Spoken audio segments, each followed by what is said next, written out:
guys, and welcome to Seasonal Bites, where I talk about the anime season. And today we are talking about Fairy Tail: The 100-Year Quest. We find out that the reason someone wants the water dragon god is because they want his power, but he doesn't have that power because somebody stole that power from him. And judging by the fact that this girl keeps showing up in the other plot line, which I'll get to in a minute, and they're trying to find her, and they keep referring to her as the White Mage, and he says that the White Mage stole his power. I'm assuming Toka is the one who stole his power. Probably wrong. There's probably going to be a late stage plot twist where we find out it wasn't her, knowing these types of shows, but, you know, who knows? They fight the trio, the water nymph, her armored friend, and the other guy who they were with. And the interesting part about this fight is that the water nymph, I call her that because she looks like another character who I can't really place. I can't think of who it is, but she looks like another water character. She kind of looks like the main character from Jashin. I think it's Jashin-chan Dropkick on My Devil. Basically, she looks like the main character from that show, except older. So she uses her powers to strip Ursa of her bravado and her, spine, basically. So now she's just reduced to a cowering mess who's just embarrassed and she doesn't want to fight. And I thought that's an interesting idea. I'm surprised she doesn't do it through the rest of the girls when they all start trying to attack her. But she doesn't for some reason. Meanwhile, Natsu fights the armored guy, and Gray fights the leader because the leader can't be harmed by physical attacks, which I thought ice was a physical attack, so how are you going to hit him if he can't be harmed by physical attacks and you're using a physical attack? That doesn't really make a lot of sense. But they're fighting. And I also like the fact that the water god says that he wants to die because he's realized his powers are getting out of control, and they're just going to spread, and there's nothing they can do about it. He needs somebody to kill him. I actually think that's very noble. Normally with these things, it's you're supposed to just feel like, oh, he's a terrible person and he says he's killed people in the past. But I get the sense that he's only killed people because, like, either one, he at first didn't want to die, or two, he's killed people because of this power. Because this power is so out of control, he's killed people with it, and that's why he doesn't really want it anymore.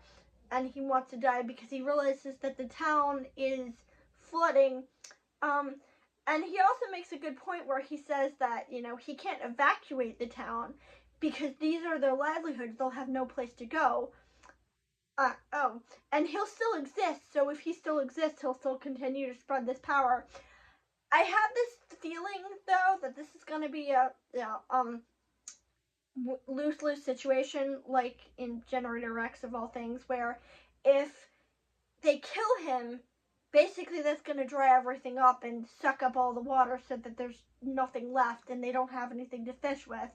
But if they don't kill him, it's going to keep flooding and flooding and flooding. So either way, they have to make the choice as to which one is better for the town. And personally, I would choose killing him, because I'd rather other towns be spared from this than this one town. If they dry up, at least they can find another way to function, whereas if they flood and they all die, they're all dead, and the next town's dead, and the next town's dead. Meanwhile, there is a subplot where, I think it's Jalil, the blue-haired one who was previously the villain, he is looking for Toka, and this basically just amounts to a comedy gag, which admittedly was really funny, where Gajeel and Juvia are trying to spy on her, and they end up falling on top of each other, and then Levy just walks up because she likes Gajeel, and they're like, no, it's not what you think it is, and she's like, yeah, sure. It was very funny, but it didn't really amount to anything, so I think it honestly could have been left out of the episode. I know it's probably canon, so it was part of the series anyway, but I think they could have left it out, and it would have been fine, because then they could have had more time with the fight. Also, I didn't have to look up who that one chick was, because I knew Saori Hayami's voice immediately, so I was like, I can bet you this is Mizuguchi. I forget. Mikazuchi is her name, is her last name. I don't remember her first name. But that is it for today. We have figured out why the water dragon wants to die. We know who stole his power, and we know that he needs to get it back before he dies, which I'm assuming is the only reason he fights the trio. Otherwise, he would have just let them kill him because he wants to die anyway. But he says he has to get it back no matter what, because obviously in the wrong hands, and it could be a catastrophe. The one thing I want to note, though, is his assistant. He saved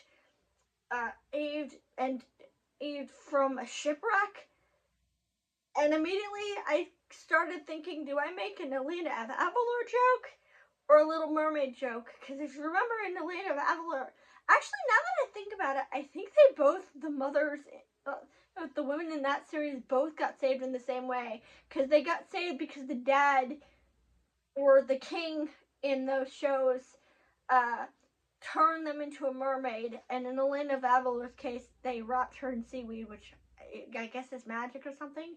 And now a new tale is playing in my head. So we're going to stop for today, and we will come back next week. Actually, no, the week after that, because next week I'm going on vacation. And we will come back to Fairy Tail the week after that, so it'll be a doubleheader.